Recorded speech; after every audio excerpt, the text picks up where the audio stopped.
All right, welcome back. It's still Rapi John. Hope you had a great time on sports and, of course, Eastern Circle, all the way from the East. And, of course, today is Mama Konak Nights of Songs in Umuahia. And, of course, we're going to broadcast that live right here on Rapi TV, so you do not want to miss any part of it. And just to let you know that we did promise you a great conversation this morning at about 9, and we always keep to our words. If you have been following the conversations in our social space, you would see that we're going to be having a great conversation on what is going on in Nelfund. This is one conversation I've been waiting for 2 months. I will tell you that part. I will be very, very honest. I've been waiting for this conversation for 2 months or 2 whole months. And I've been pursuing this very guest. And I'm like, I will need to have him to have this conversation. Just to let you know that, of course, Nelfund, they are the body in charge of the student loan. And there have been so much controversy regarding to the student loan. Now, the Student Loan Initiative is a program established by the federal government of Nigeria to break financial barriers in higher education through the provision of interest-free loans. And of course, the main fundamental is reshaping the educational landscape. They have a whole lot to do. But in the light of that, lots of students have been complaining about a lot of things. Institutions having their own share of the blame. A part of saying, oh, the money has been diverted to other things. People saying they can't find the money. It's a lot. But we're going to be unpacking all of that in the conversation. And we have a very capable guest to have this talk with us. He would have been the only person to answer all of the questions that we have. So, dear viewers, we have the one and only MD. I think Martha would want to do that introduction herself because why do I need to do that? She started already. She's been waiting for this moment. Yes, we have the MD CEO of Nelfund right here in the studio with us. And yes, it's an amazing conversation. It's important that we have these conversations because if we have all of these misconceptions, I'll say, flying around the place, and Nelfund thinks they are misconceptions, right? Well, let's get to it first. Let's get right into it. So yeah, if we have all of these things moving all over the place and it's not properly being addressed, we just might be moving with the wrong narratives for a very long time. But for now, we have someone, like she said, who is capable enough to answer the questions that we will be throwing out today. All right, good. Let's now start with the first one. In no particular order, right? Yeah. We're going to start with, let's start with the juicy part, which is the controversies. Right, that's the juicy part, which is what many people want to hear. Disbursement, not disbursement. If you look at the recent report, it says that Nelfund had disbursed about how many? Let's go back to the numbers so that we don't miss. About 56 billion naira in its first year. That is what Nelfund said they disbursed. Let's start with that. A lot of people seem to disagree with this number. How would you react to that? First of all, let me start by saying good morning to you, Martha, and good morning to you, Cynthia. Thank you for having me on your show. You talked about controversies, you've talked about billions. We love these types of things in Nigeria. We love to talk about billions and billions of naira. We like to talk about scandals. We like to talk about discrepancies. We like to talk about this, things that we don't agree with. But look, it's important to clarify certain things for you. We started this program on the 24th of May 2024. When I say we started it on the 24th of May, the president signed this into law on the 4th of April 2024. We started with an online platform, www.nelf.gov.ng. The reason we went online was 2 things. One, we wanted to eliminate any suggestion of man no man. Okay? Any suggestion that you need to know somebody, you need to give somebody something. So when you go online, it's pretty democratic, it's pretty transparent. Every single transaction we do, therefore, has an electronic footprint. So whatever I say on the television, you push a button somewhere, the answers will come out. Okay? That's why I'm quite happy to give the numbers. The disbursements we've made so far is about 54 billion. And I'll break it into 2 for you. 30 billion of that 54 billion has gone to institutional fees. When people apply for loans with us, we pay their fees, their institutional fees, direct to the institution. And then we give them a stipend so they can opt to apply for an upkeep of 20,000 naira per month for the session. Okay. That's 24 billion that we've disbursed. That's how the 54 billion number comes about. However, you talked about, you know, people disagreeing with that number. Yeah, I mean, I've heard all sorts of things. I don't want to quote anybody in particular. But if you tell me what other numbers you have, I'll be able to show you perhaps how ridiculous some of these things can be. But, you know, there's no fight. It's just the way we are. You know, we criticize everything. And it's probably a good thing that we do that so that we can hold people to account. Okay. All right. In 1972, let's take our minds back to where it all started. Where were you then? Oh my God. Okay, let's go back. All right. In 1972, it all started. Nigerian Student Loans Board disbursed about 46 million naira to the entire loan scheme. And it was discovered that only 6 million naira was refunded, was returned. Okay. That's about 13% of the amount of money that was originally disbursed by the Loans Board. Now, these figures that you've called, a lot of Nigerians are still going to apply for this loan. And we cannot decide not to pay attention to the economic realities we have in Nigeria and the employment rate, which is like 10% of these people who will be applying for the loans after the school. Now, what structures has Nelfund put in place to ensure that these monies will be recovered? Because one of the major things that saw that the NSLB never succeeded was the poor rate of the returns of these monies that were being, giving out or was being disbursed because of, legal loopholes and all of that. How does Nelfund plan to ensure that this is a continuous thing? Okay. So your question speaks to sustainability. Sustainability. And I think it's a great question because there's absolutely no point in starting something that will fizzle out in a short space of time. Certainly. The truth about this is that we want to ensure that the Nigerian youth of today have access to education. But we don't just want to do that. We want to make sure that the Nigerian youth of tomorrow have access to the same opportunity. Certainly. You've talked about how you referred to 1972, the low recovery rate from the people who actually took the loan. Certainly. The reality of it is that there are two laws, one of intended consequences and another one of unintended consequences. Okay. Look, it's absolutely clear that one of the intentions of this program is to increase the educational base of Nigeria. Okay. If you increase the educational base of Nigeria, it will make the economy more vibrant, you will have more people creating work, you'll have more people taking jobs that other foreigners perhaps may want to take because we don't have the right qualifications. Okay.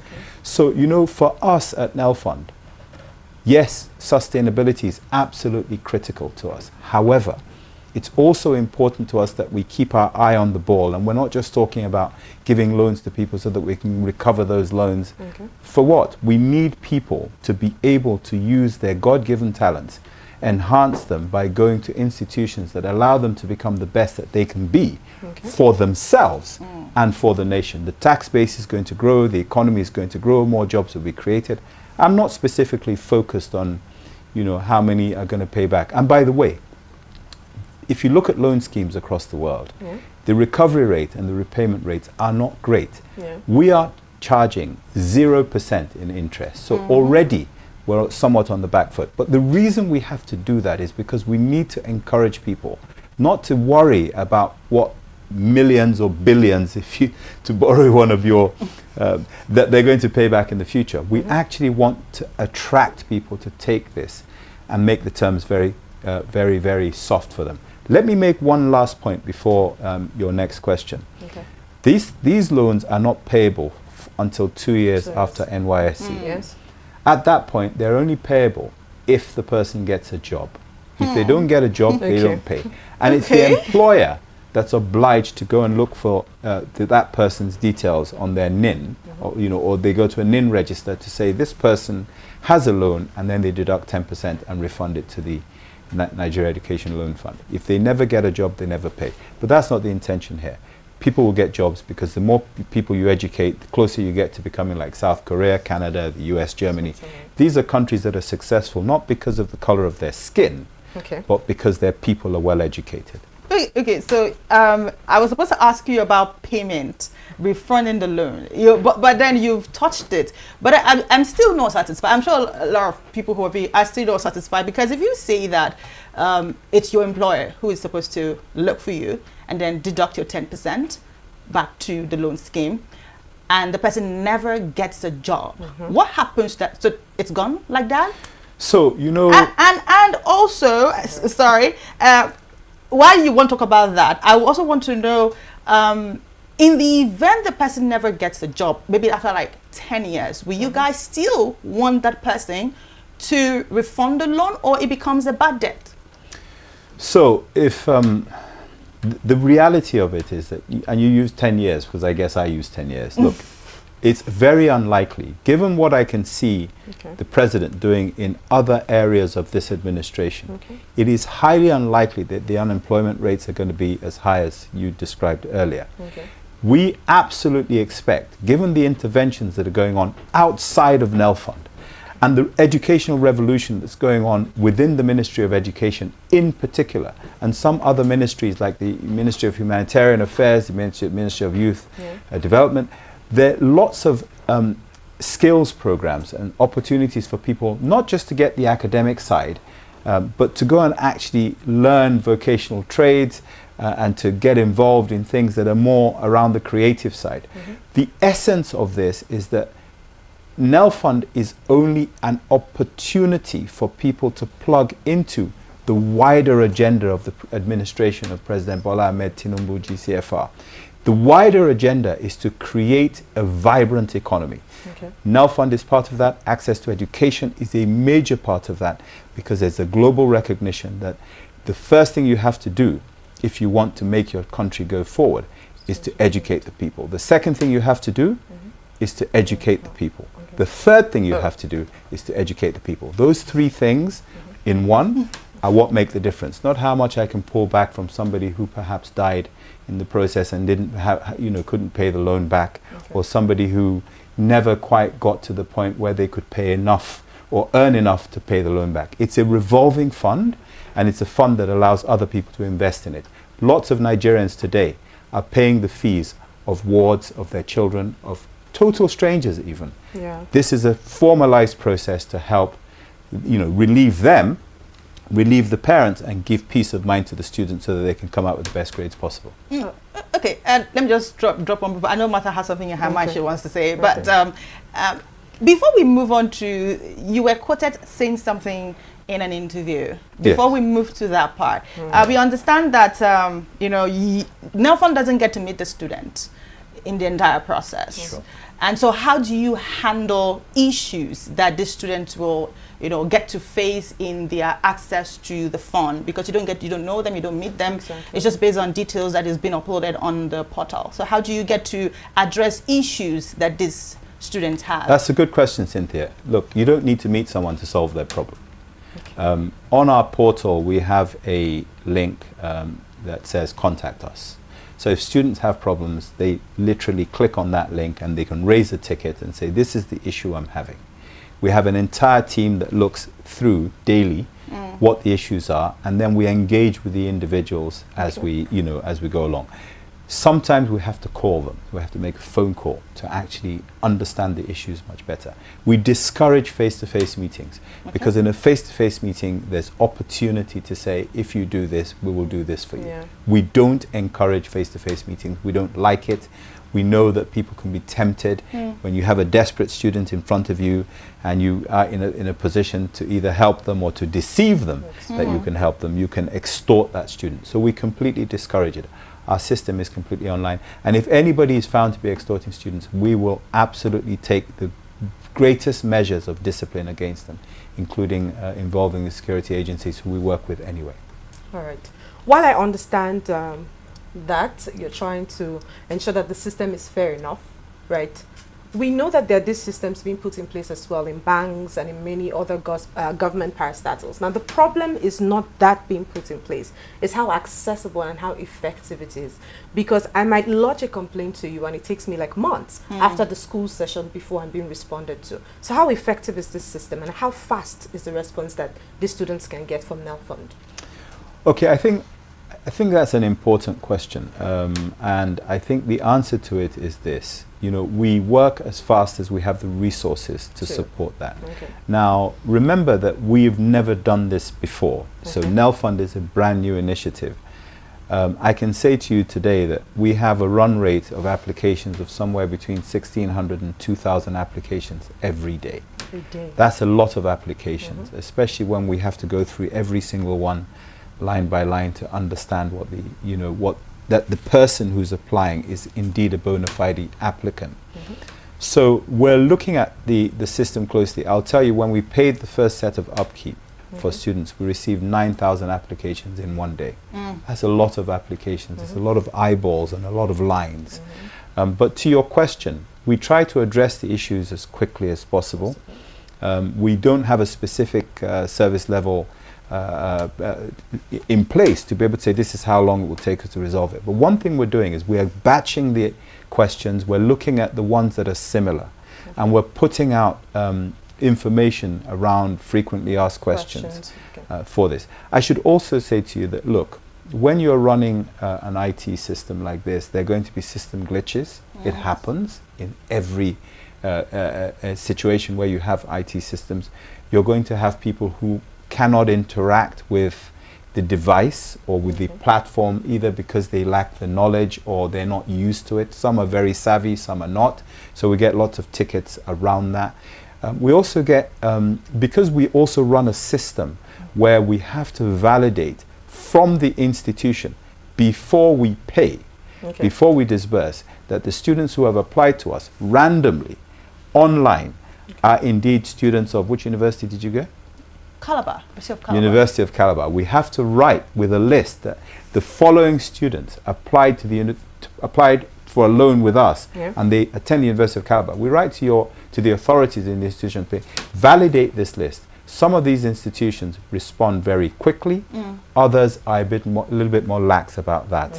So in terms of the delays, and actually we have had quite a few delays in that regard, because institutions perhaps haven't responded quickly enough.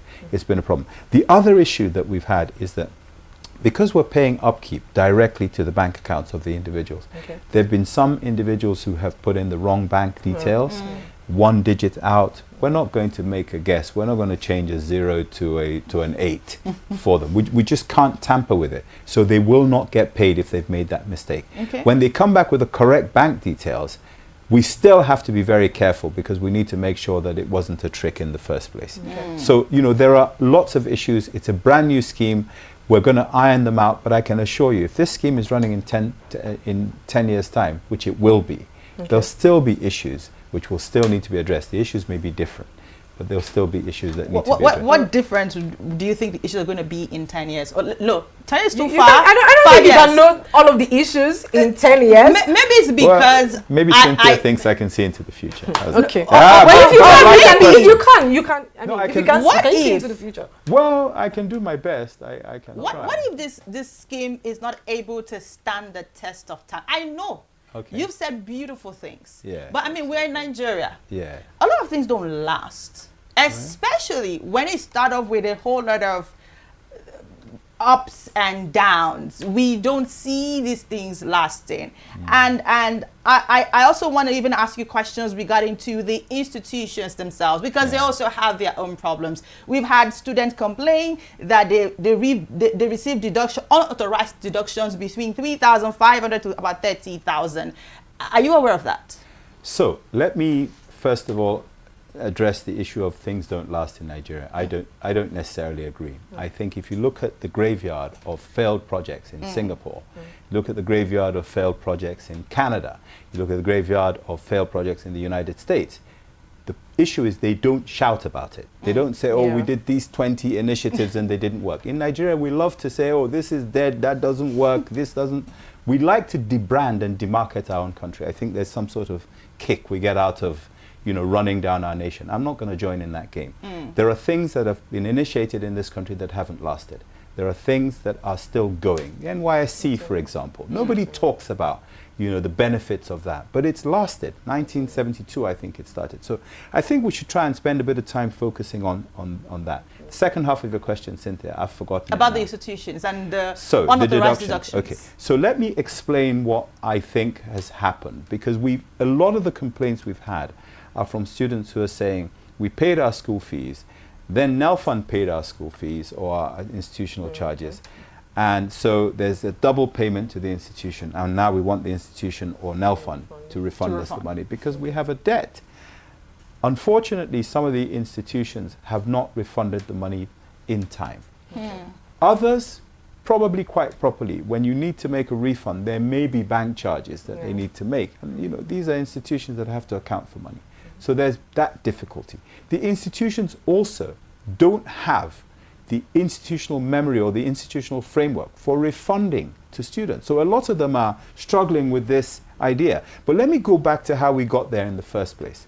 We started this scheme on the 24th of May, 2024. And we started midstream or mid-session for a lot of institutions because the president was insistent that people are about to drop out from institutions and we need to make this available to them so that we can stop somebody who's been in an institution for 3 years, has got 1 year to graduate, mother dies, father dies, something happens and they're about to drop out.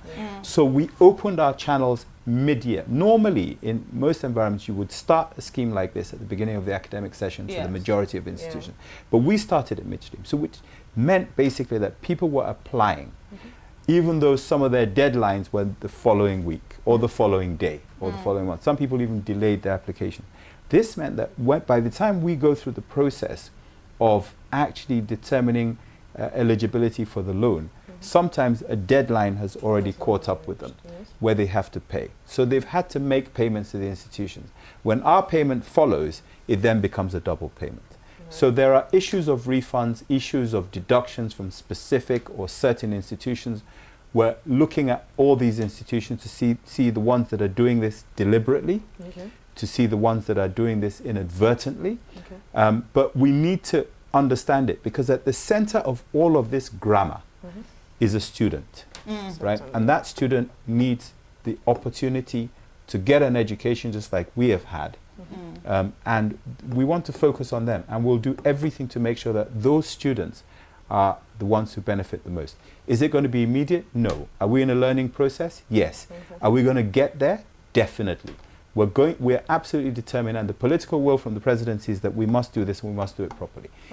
Looking into the future, 10 years' time, do you still want me to talk about that? 5 years. 5 years. Let's say 5. Let's reduce to 5. Just 5. So I think in 5 years' time, we will have a structure within Nelfund that is firmly focused on the student, that is firmly, that has some good structures in it of transparency, so that everybody in this country can see how much money we've received as Nelfund, how much money we've disbursed. Everybody will have the opportunity to question the numbers. If there are mistakes, they can shout because mistakes can be made. People will have the opportunity to say, okay, look, we don't agree with the way you're doing it. We have suggestions for you. This is how we think you might want to go. There'll be proper channels to make sure that this is an intuitive process that people can learn as they go along.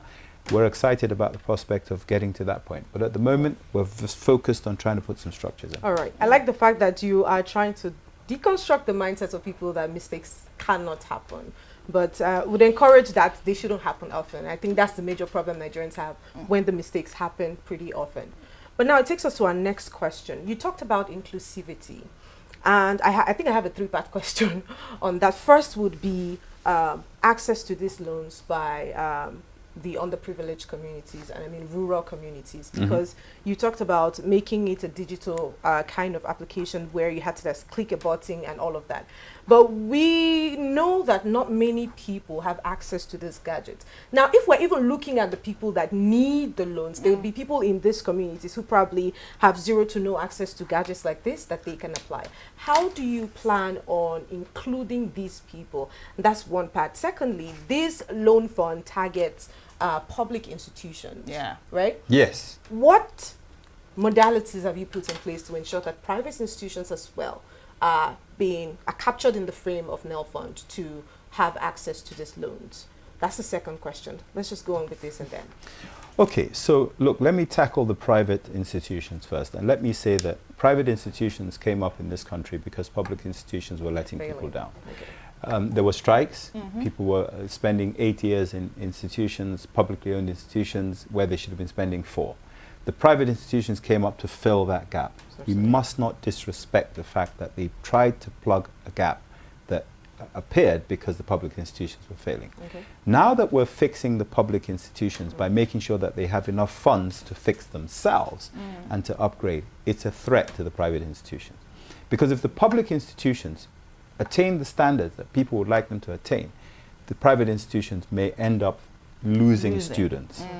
So we have to respect that fact that these people came up, they invested to plug a gap. Yeah. And now that's being threatened by what we're doing. The law at the moment doesn't allow us to fund students to go to private institutions. The president is very keen, because he spoke to me about this, he's very keen that we ensure that every Nigerian is captured, whether they're going to a public institution or a private one. Okay. But there will need to be an amendment in the law. As of today, the majority, and to your question about, you know, students who are in rural areas, students who are truly indigent, you generally will not find them in private institutions. Generally. And please don't misunderstand me. There are some indigent students in private institutions, but the majority of students who are indigent are in public institutions. Most of them are from rural areas. To your other question around, you know, devices and digital and how that all that works, it is important that we reach out to people in the rural areas, that we take devices to them and enable them to apply. Part of the issues we have are related to poverty, extreme levels of poverty where people can't afford these fancy devices that I see before me today. And even when they get these devices, there's probably, if the further you go away from the city, the less connectivity you have to the internet. So we're going to commence on road shows very soon. Okay? We've had to do this in phases where we go to rural communities and we actively recruit people who want to take these loans. We'll go with the devices, we'll go with the internet connectivity, and we'll make sure that we can get them all on board. I think one of the reasons that we have the poverty that's created this question in the first place is that we haven't had the continuity in education over the last 60 years that allows people to create wealth to be able to afford iPads and iPhones and the rest of it. So part of what we're also trying to do is eliminate poverty with this education that takes us to a place perhaps in 15 years' time, not 5, where people can afford these devices and where the nation is vibrant enough for people to invest in internet connectivity in, you know, areas that are considered to be rural. All right. So all of these things connect up. I think I'm talking too much. No, that's fine. I like the fact that you're explaining that properly. But we hear that Nelfund plans to expand the loan scheme to skills and vocations and what have you. How do you plan on doing that, seeing as in Nigeria, we see other developed parts of the country where all of these businesses are registered. We have plumbing, we have all of these registered formally. Nigeria is not a country that has that registered for now. We might do that eventually, but for now we don't have that. How do you plan to monitor the scheme from this angle? Okay, so a couple of things I want to say about the scheme. The first thing I want to say is that we think that we can impact the lives of about 50 million people by giving them one skill that they didn't have before. In order for us to get to the point where you're talking about, those skills have to be certified. So you have to be able to show a piece of paper to say, I'm a bona fide plumber. So one of the things that we're having to do in the background is to look at how we ensure that you only employ somebody to come and fix the gas in your home because they are trained in gas safety, not just putting 2 pipes together. So, you know, we're looking very closely at how we ensure that the ones that in particular have a safety element to it are provided proper training. Eventually, there's massive digitalization going on in this country. If you want to take one of our loans at Nelfund, you will have to have NIN. You will have to have a BVN because we don't give cash. Everything goes through the banking system. You will have to have some sort of registration in an institution approved by the government. In other words, approved by Nelfund or approved by a government agency that says that this institution can give you the education you need, can give you the teaching you need, and is properly registered and is working properly. We will eventually get to a point where people will not be able to get jobs with good companies.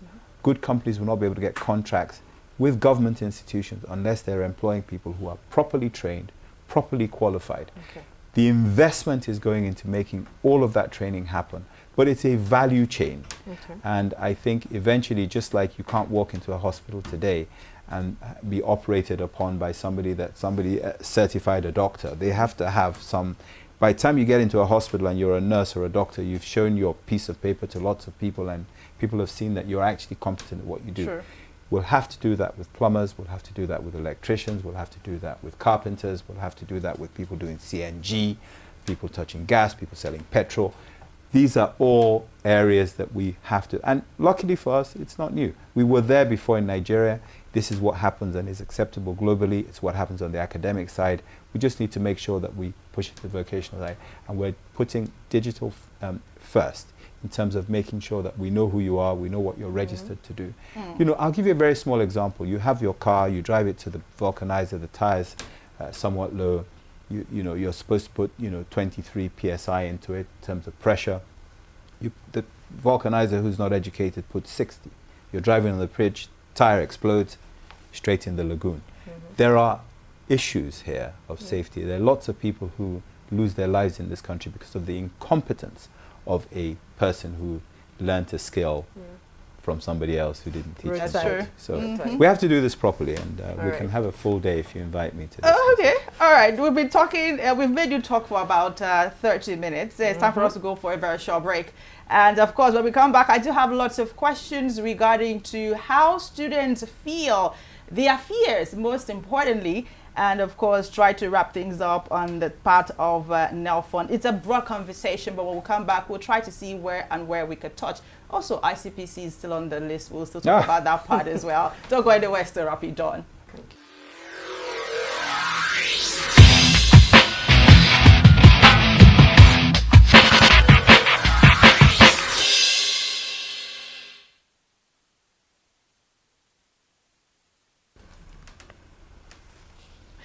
All right, welcome back. Still Rapid John, and we've been talking about Nelfund student loan disbursement and all of the controversies surrounding it.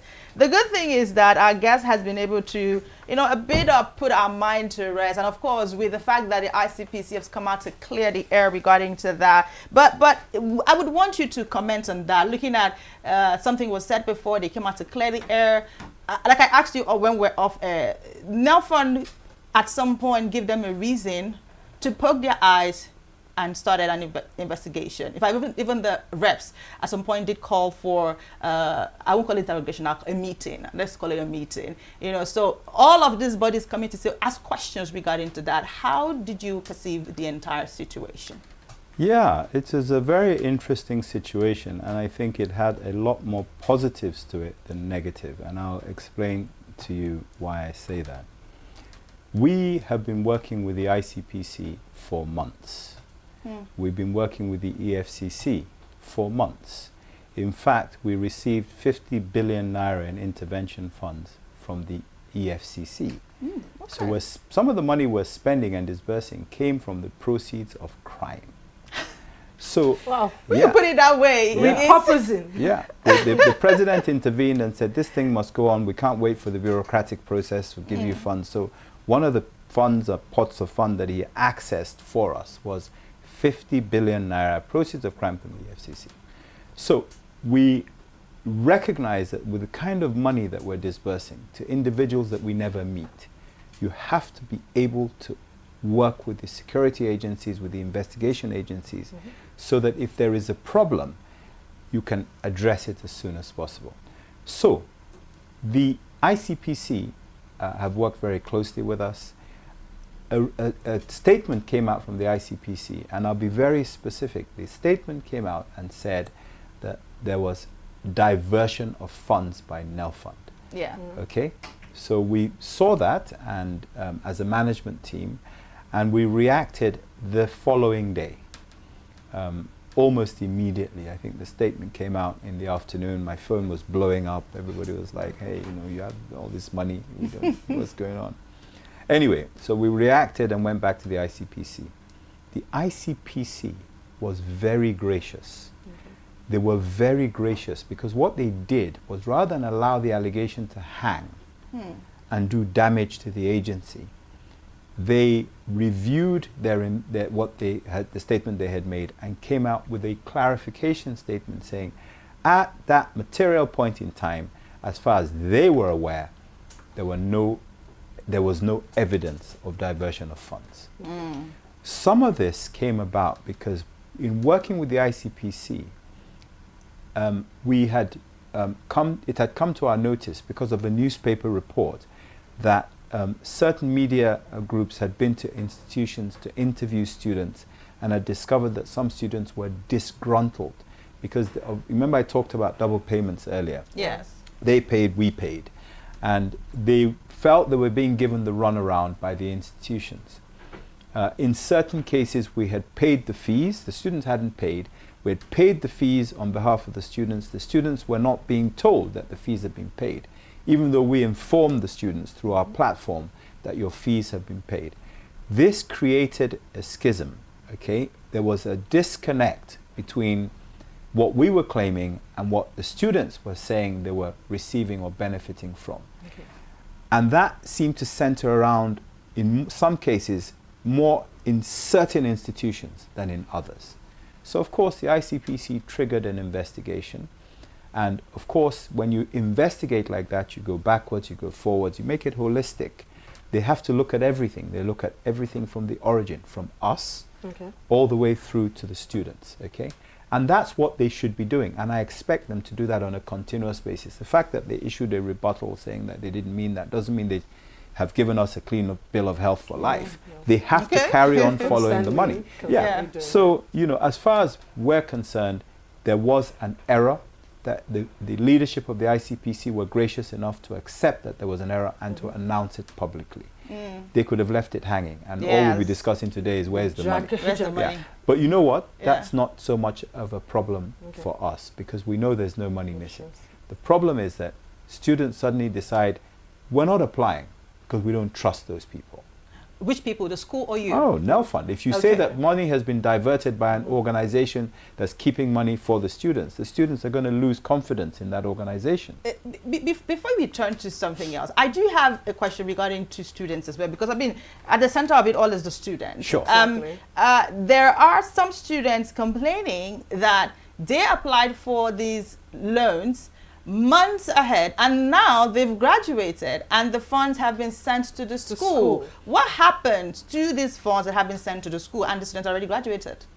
So what should happen is that the institution should refund the students. Will they? Well, I don't run an institution, but I'll tell you what, they are supposed to refund the fund. If two sets of funds have been paid for one individual, in other words, double fees have been paid, the normal thing you would expect is for a refund to be made to the student. And if they don't? Well, the investigative agencies are onto this, okay? I can tell you now that they are onto this. And the reason they're onto it is because potentially it can be seen, or it can be seen as defrauding the students, okay? I'm not naming any institutions, okay? But it can be seen or interpreted in that way. Therefore, it is important, and you need to remember, the investigation agencies have access to all accounts. We're cooperating with them fully. We ask the institutions to acknowledge payments when they receive payments from us, and they do. They write to us to say, we received this amount of money from you on this day for this number of students. We share all our information with the investigation agencies. Or investigative agencies. So it is extremely important that schools who are holding double funds refund in full those funds to the students who have asked for it.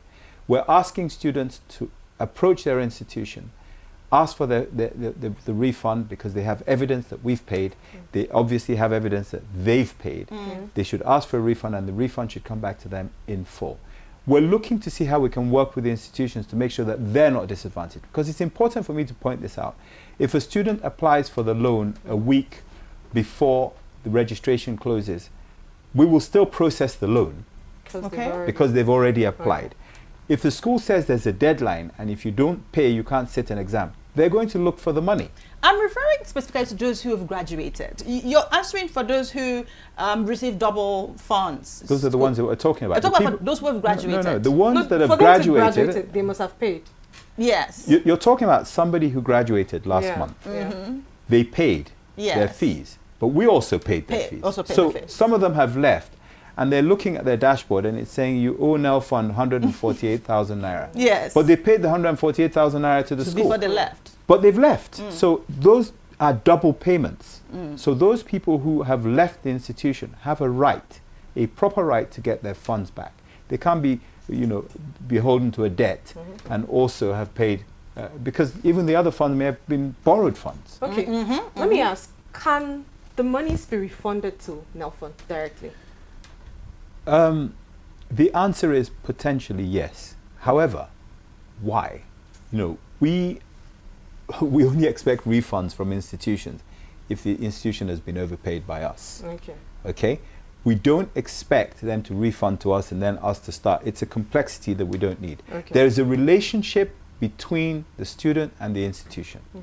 A different relationship between the student and Nelfund. If the student has double paid, then the institution should either pay the student back or they should refund what we paid for the student to us. Not refund the student's money to us, but yes, they can refund to us what we paid on behalf of the student. And the student can then say, well, look, I don't want the loan anymore. Let me ask this question. So from research, it says that the ratio of men to women or boys to girls that apply for this loan is a 4-to-1 ratio. And yes, that was published online. 4-to-1 ratio. So more men tend to apply for these loans much more than women. Has Nelfund looked into this? Okay, so on the statistic, I'm not disagreeing. I know my expressions seem to indicate but look, there is clearly a greater number of men, boys applying for these loans than women. This is not a Nigerian phenomenon. Globally, it's recognized that opportunities tend to be more accessible across the world to men. That's why you see all these sort of women's groups, all these women's advocacy, equal rights, equal opportunities. It's not unique to Nigeria. And again, I don't want us to debrand Nigeria by saying, this is going on here. I don't want to name other countries, but there are some countries that even institutionalize the discrimination against women.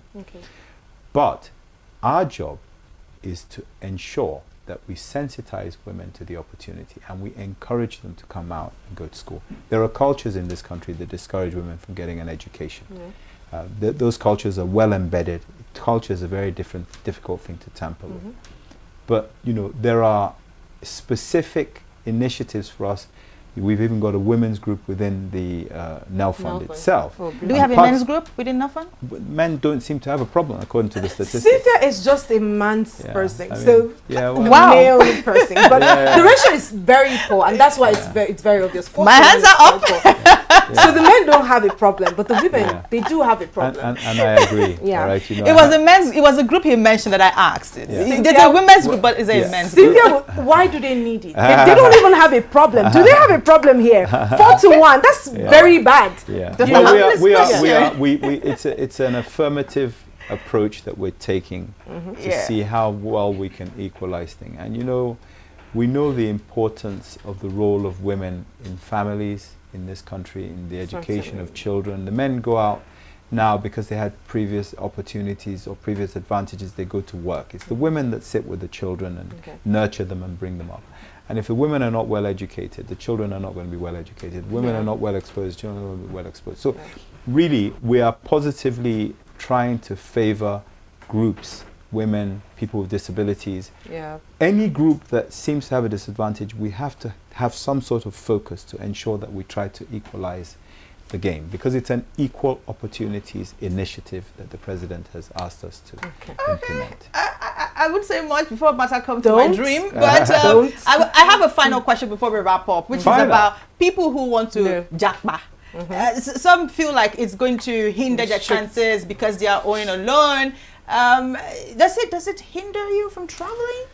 So let me be clear about a couple of things. This is not a slave contract. The fact that you take a loan from Nelfund doesn't turn you into a slave of Nelfund, a slave of Nigeria. If you're, in fact, I can tell you that given where we are today, people who japa and go to countries and get jobs, good jobs, they pay faster. They pay faster. It's not a slave contract. There's no list at the airport that says, oh, you have a loan, you can't leave the country. Go back to your country. That loan doesn't, that list doesn't exist. I can also tell you that, because a person has a loan doesn't mean you can render them stateless.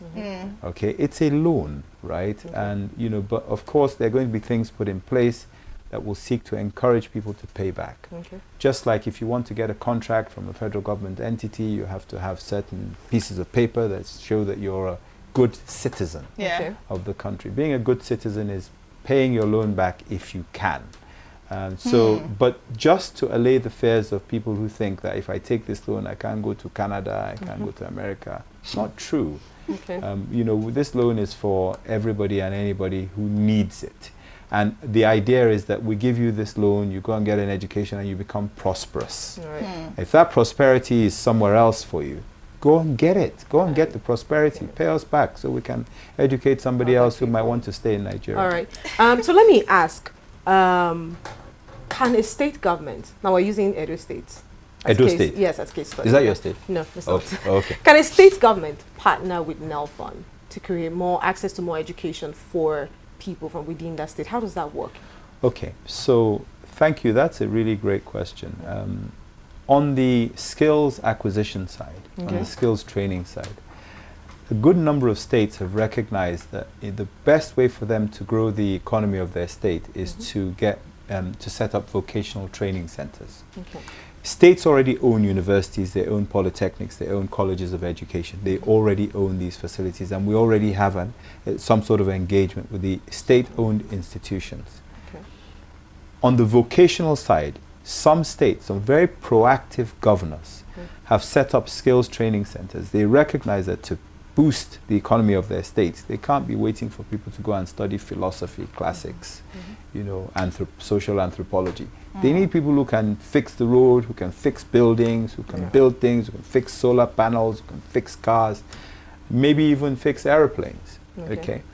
So those states are working with us to they're collaborating with us so that we can bring our loan scheme to their indigents or to the people who live in their states to access those skill centers, which in some cases they own, because we don't own skill centers. So that's the sort of collaboration that we are seeing emerging. Okay. All right. And you mentioned Edo State. I'm not sure why. But anyways, thank you. You have answered the question. And I must say that this has been quite an enlightening interview, because I feel like most of the misconceptions have been cleared, which is the reason it has been clear. I hope so. But you know, there'll be more, and you know, bring me back, and I'll certainly clear the ones that come up again. Certainly, you can count on that. We're not certainly afraid. bring you back when there we'll are misconceptions that needs to be addressed. Thank you so much for Thank joining you. us on the interview. Thank you, Martha. Appreciate it. Thank you, Cynthia. All right. Please have me back. You're welcome. We've been talking to Mr. Akin today. Managing Director and CEO, Nigerian Education Loan Fund, that's popularly called Nelfund. It has been a great conversation this beautiful morning.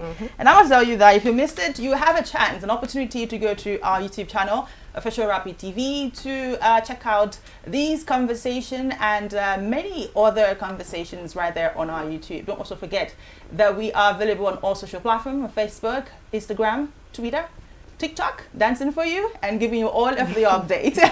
Of course, we'll come back tomorrow morning with another great conversation. I'm looking forward to that conversation already, because it's going to be something of what's happening in Akwa Ibom State. There's a whole lot happening right there. And, Cynthia likes gossip, you know. It's not gossip. It's gossip. It's not gossip. But if you like it too, I know you guys like it too. So if you like it too, then just like how we gossiped about Nelfund today. We didn't gossip.